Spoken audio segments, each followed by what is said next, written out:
महानगरपालिकेची निवडणूक सुरू आहे। आपण पाहिलं तर उमेदवारीसाठी अनेक ठिकाणी हाणामाऱ्या देखील झालेल्या आपल्याला पाहायला मिळतात। मात्र पिंपरी चिंचवडमध्ये एक वेगळी परिस्थिती पाहायला मिळते। एकच उमेदवाराला दोन्ही पक्षाने जे आहे ते एबी फॉर्म त्या ठिकाणी दिलेले आहेत।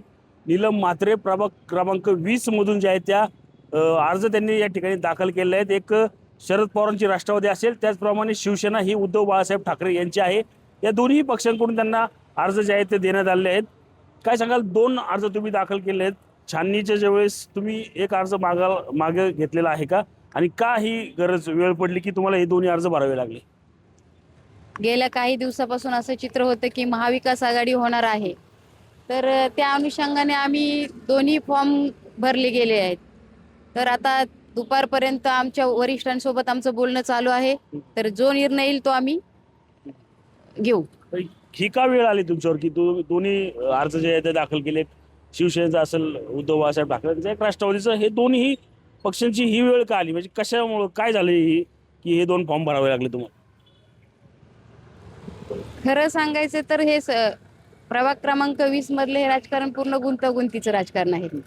तर सकाळी रात्रीपर्यंत सांगत होते की महाविकास आघाडी होणार आहे, आणि शेवटच्या क्षणापर्यंत चारही त्यांनी त्यांचे पॅनल डिक्लेअर केलेलं आहे। तर त्यामुळे आम्हाला दोन्ही फॉर्म भरायची वेळ आली। नक्कीच या ठिकाणी जरी पाहिलं तरी रात्री जी आहे ती महाविकास आघाडी होणार अशा चर्चा ज्या आहेत त्या सुरू होत्या। मात्र महाविकास आघाडीमध्ये शरद पवारांची राष्ट्रवादी जी आहे ती या ठिकाणी सामील झाली नाही। त्यामुळे दोन अर्ज जे आहेत ते या ठिकाणी त्यांनी भरलेले आहेत।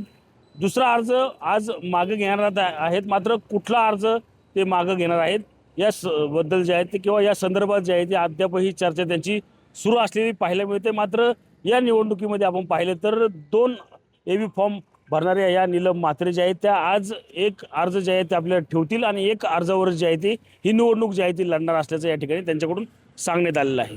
रणजित जाधव, TV9 मराठी, पिंपरी चिंचवड।